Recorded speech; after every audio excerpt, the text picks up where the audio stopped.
আজকে খেলা হলো সাতক্ষীরা ভার্সেস কোকরাঝার। তো 2 গোল সমান সমান হয়েছে। এখন হয়েছে আপনার প্ল্যানটিক হবে, আপনারা দেখতে থাকুন প্ল্যানটিকে কি হয়।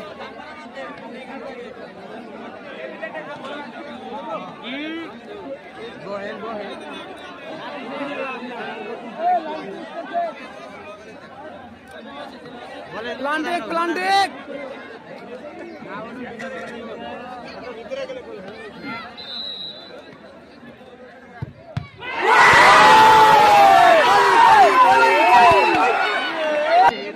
অলরেডি গোল একটা এগিয়ে রয়েছেন সাতক্ষীরা।